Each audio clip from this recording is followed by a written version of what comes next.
Students, आज हम discuss करेंगे प्रॉपर्टीज ऑफ अल्कोहल्स। अल्कोहल्स हम जनरली कहते हैं कि मोनोहाइड्रोक्सी ग्रुप जिसके अंदर प्रेजेंट होगा उसे हम अल्कोहल कहते हैं। सो इस फंक्शनल ग्रुप की बेस पे हम ये कहते हैं, पहली प्रॉपर्टी हमारे पास ये आ जाती है कि अल्कोहल जो लोअर अल्कोहल्स हैं, लोअर अल्कोहल्स की बात कर रहे हैं, लोअर अल्कोहल्स हमारे पास कलरलेस होते हैं, स्वीट टेस्ट होते हैं, बर्निंग टेस्ट होते हैं। फॉर एग्जांपल हमारे पास यहाँ पे आ जाता है ethanol, methanol, and then ethanol, 2 carbon containing and 1 carbon containing alcohols। इन दोनों की अगर हम प्रॉपर्टी देखें तो हमें ये पता है कि ये जो मेथनॉल है ये हमारे पास पॉइजनस है, और जबकि एथानोल हम देखते हैं तो ये ड्रिंकिंग अल्कोहल के पर्पस के लिए यूज होता है। अब ये लोअर अल्कोहल के केस में इन सबको डिस्कस किया गया है कि लोअर अल्कोहल में, क्योंकि ये कमर्शियली इजीली अवेलेबल है, इनकी बात कर रहे हैं हम, कि जो लोअर अल्कोहल हैं ये कलरलेस होते हैं, टॉक्सिक होते हैं, पॉइजनस होते हैं। दोनों केसेस में ये यूज होता है कि देखें एथानोल जो है बेशक वो ड्रिंकिंग पर्पस के लिए यूज होता है, लेकिन इसके साइड इफेक्ट्स भी हैं, ये भी टॉक्सिक के लेवल पे चला जाता है।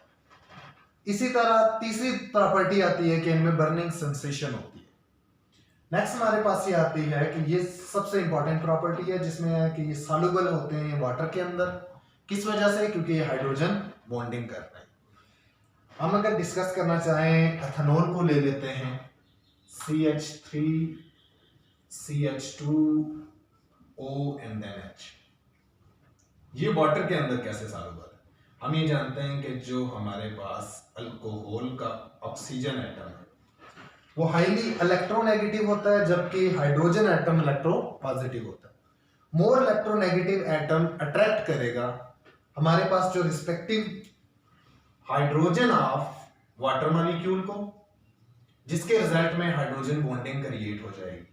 और हम ये जानते हैं कि जो ऑक्सीजन होता है, बेशक वो वाटर का हो या अल्कोहल का हो, वो 2 हाइड्रोजन बॉन्ड्स बनाएगा, और जो हाइड्रोजन रिस्पेक्टिवली होगा वाटर का हो या एथेनॉल का हो, वो 1 हाइड्रोजन बॉन्डिंग करता है वाटर मॉलिक्यूल के साथ।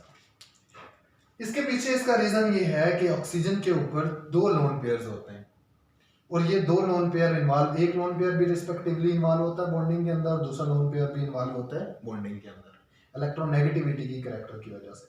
सिमिलरली हाइड्रोजन जो होता है वो सिर्फ एक बॉन्ड, हाइड्रोजन बॉन्ड को बना सकता है। इस पे हमारे पास पार्शियल नेगेटिव चार्ज, यहाँ पे पार्शियल पॉजिटिव चार्ज, रिस्पेक्टिवली यहाँ पे भी पार्शियल पॉजिटिव चार्ज, यहाँ पे पार्शियल नेगेटिव चार्ज।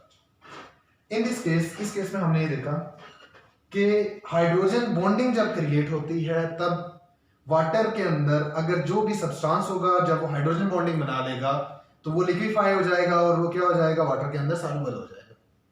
इस केस में भी हमने देखा कि एथेनॉल जो हमारे पास है, इसने हाइड्रोजन बॉन्डिंग करने के बाद वाटर के अंदर ये कंप्लीटली सॉल्युबिलिटी की प्रॉपर्टी रखता है।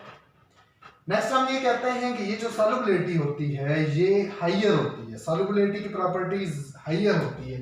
मोर सॉल्युबिलिटी तब होगी जब लोअर अल्कोहल होंगे, जैसे मेथनॉल, एथेनॉल, प्रोपानॉल एक्सेट्रा।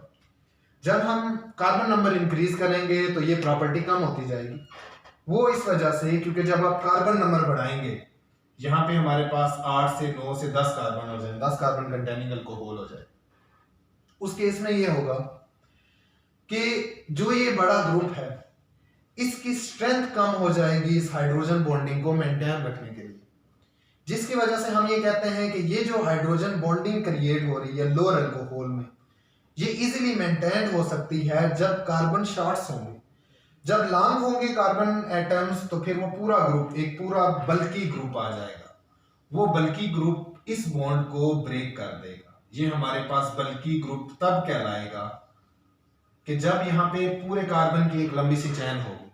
इसलिए हम ये कहते हैं कि जो सॉल्युबिलिटी की प्रॉपर्टी है वो लोअर अल्कोहल में ग्रेटर होती है, जबकि हाइयर अल्कोहल में, in higher alcohol solubility is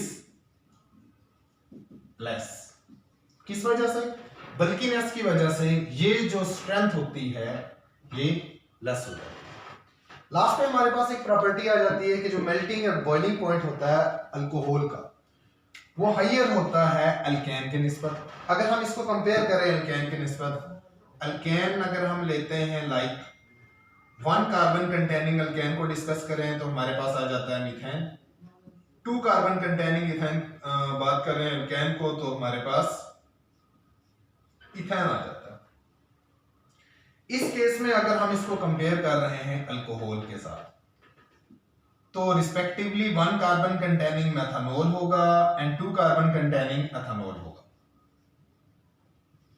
इन दोनों के केस में हम ये देखते हैं कि ये दोनों जो हमारे पास अल्कोहल हैं ये लिक्विड फॉर्म में एग्जिस्ट करते हैं, जबकि ये दोनों हमारे पास गैसेस हैं।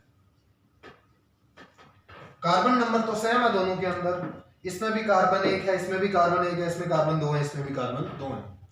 लेकिन अल्केन की निस्बत हमने ये देखा कि इसकी जो फिजिकल प्रॉपर्टी है वो बहुत डिफरेंस आ रही है। किस वजह से? सिर्फ एक प्रॉपर्टी की वजह से कि ये जो अल्कोहल्स होते हैं ये हाइड्रोजन बॉन्डिंग में इन्वॉल्व होते हैं। ओनली वन रीजन कि ये हाइड्रोजन बॉन्डिंग में इन्वॉल्व होते हैं जिसकी वजह से ये इजीली लिक्विड फॉर्म में एग्जिस्ट करते हैं।